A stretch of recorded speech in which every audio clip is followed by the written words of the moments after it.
आज जितने लोग यह वीडियो मेरा देख रहे हैं, आप सबसे निवेदन है कि यात्रीगण कृपया अपने कमर की पेटी बांध लें और इत्मीनान से बैठ जाएं।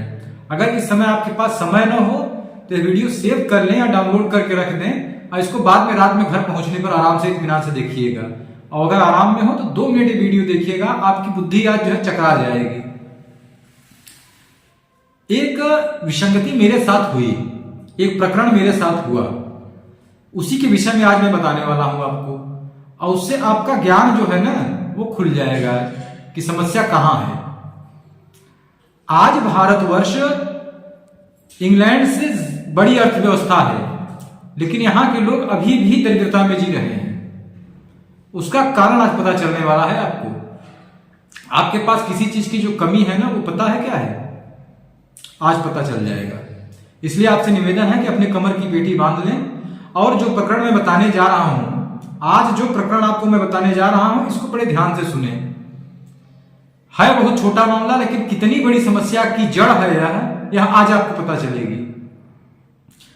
अभी अभी परम आदरणीय श्री नरेंद्र मोदी जी, भारत के प्रधानमंत्री परम आदरणीय श्री नरेंद्र मोदी जी ने एक मुहिम चालू की जिसे यूथ 2047 नाम से इन्होंने लॉन्च किया, जिस पर इन्होंने आह्वान किया कि सभी शिक्षाविद, सभी जानकार जो लोग हैं वो सब जो है इस पर आके कुछ सुझाव दें जिससे भारत का कल्याण हो।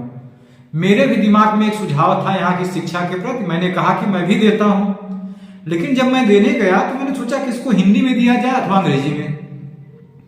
जब मैं हिंदी से अंग्रेजी और अंग्रेजी से हिंदी सोच ही रहा था, तभी एक समस्या आ गई। जानते हैं क्या समस्या आई? समस्या यह आई कि हिंदी से अंग्रेजी और अंग्रेजी से हिंदी, यह जो ट्रांसलेशन किया गया है इसका वास्तव में सिद्धांत क्या है। ग्रामर आपने भी पढ़ा होगा, मैंने भी पढ़ा है, लेकिन एक चीज जो नहीं पढ़ी है वो जानते हैं क्या है? आपके स्क्रीन पे लिख के आ रहा होगा, इंग्लिश का A is equal to Hindi का अ, इंग्लिश का B is equal to Hindi का बी। दिख गया?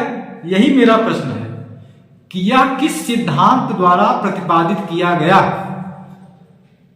यह कन्वर्जन जो किया गया, अंग्रेजी का A is equal to Hindi का अ, यह किस सिद्धांत द्वारा प्रतिपादित किया गया, और क्या उस सिद्धांत को भारतीय विद्वानों ने मान्यता दी है? मैं इसको खोज रहा था, मुझे कहीं नहीं मिला। यदि आप में से किसी को पता हो, मैं किसी का ज्ञान नहीं चेक कर रहा हूं, मैं केवल और केवल अपनी शंका का समाधान खोज रहा हूं कि यह सत्य में ज्ञान है कि नहीं है कहीं पर। अब आप कहेंगे इससे आपको समस्या क्या है? इससे मुझे जो समस्या हुई है वो मैं आपको दिखा रहा हूं। पहली समस्या, गवर्नर इज इक्वल टू राज्यपाल। स्क्रीन पे आपके लिखा हुआ आ रहा है गवर्नर इज इक्वल टू राज्यपाल। यह सत्य है? देखिए, ऊपर गवर्नर लिखा रहता है, नीचे राज्यपाल लिखा रहता है आजकल। लेकिन जब इसके अर्थ में आप जाइए तो राज्य का प्रमुख पालक या सेवक राज्यपाल होता है, और गवर्नर यानी शासन करने वाला। अब बताइए, राज्य का पालक जो कानून और विधान को पालता है, राज्य के अंदर न्याय को पालता है, यह धर्माधिकारी का पद था, यह न्याय अधिकारी का पद था, और इसको गवर्नर के बराबर कर दिया गया इसी ट्रांसलेशन में। जबकि गवर्नर शासक करने वाला या सेवा करने वाला पद है, यह दोनों एक कैसे हो गए? दूसरी समस्या, केमिकल इज इक्वल टू रसायन। आज रसायन के नाम पर केमिकल बेचा जा रहा है। रसायन की परिभाषा जो हमारे यहां आयुर्वेद में लिखी है या हमारे शास्त्रों में लिखी है, ये लिखी है कि वे औषधियां जो हमें आय, लंबी वय और आरोग्य प्रदान करती हैं उनको रसायन कहते हैं, वे औषधियां। केमिकल की परिभाषा मैंने देखी, वहां लिखा है ए सबस्टेंस यूज्ड और produce in a chemical reaction, यानी एक पदार्थ जो कि किसी केमिकल अभिक्रिया में हिस्सा लेता है अथवा बनता है, उसे केमिकल कहते हैं। और यहां एक औषधि की बात हो रही है, और आयुर्वेद के हिसाब से औषधियां जीवित औषधियां हैं जिनको रसायन कहा जाता है। रस शब्द का अर्थ पारा होता है, आयन का घर होता है, रस का घर रसायन। जिन औषधियों में प्राकृतिक रूप से पारा अथवा मरकरी पाया जाता है उनको कहा जाता है रसायन। उनमें तुलसी प्रमुख रूप से है। आज भी आपको पता होगा तुलसी घर पे हमारे यहाँ लगाई जाती थी। एक तुलसी का पौधा किसी भी सनातनी के घर पे जरूर होता था। क्यों होता था? क्योंकि तुलसी के पौधे में पारा पाया जाता है, मरकरी पाई जाती है, और कभी भी जहां मरकरी हो उस पर बिजली नहीं गिरती, आकाशीय बिजली। तो आकाशीय बिजली से बचने के लिए वो तुलसी लगाई जाती थी। अब रसायन इज इक्वल टू केमिकल करने से क्या हुआ? रसायन के नाम पे हमने केमिकल को अपना लिया, जबकि सारे केमिकल निर्जीव हैं, ज्यादातर प्लास्टिक हैं, पॉलीकार्बन्स हैं। ये इस ट्रांसलेशन से लफड़ा हुआ है। अरे समस्या बहुत बड़ी है, जितना घुसते जाइए। एक शब्द यूज करते हैं, I am proud to be an Indian. Proud शब्द का अर्थ बताइए जरा। प्राउड की जो परिभाषा अंग्रेजी टू अंग्रेजी है, उसके हिसाब से समझ में आता है प्राउड माने अहंकार। इसीलिए प्राउडी माने अहंकारी होता है। यह सत्य है।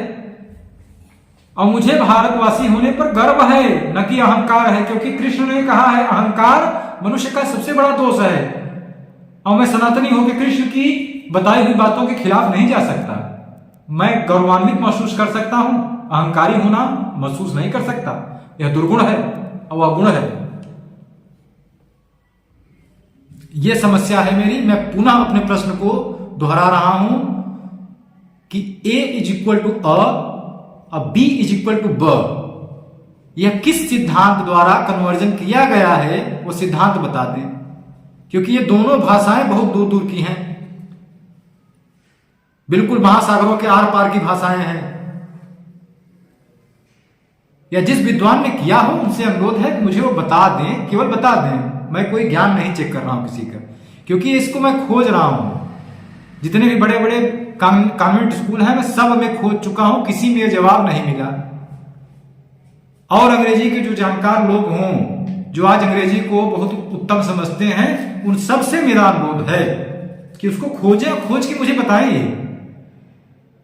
वरना मैं सरकार से एक निवेदन करना चाहता हूं कि तुरंत से तुरंत इस भाषा पर रोक लगाइए, क्योंकि यह भाषा पूर्णतया अवैज्ञानिक है, असैद्धांतिक है, और एक अवैज्ञानिक और असैद्धांतिक भाषा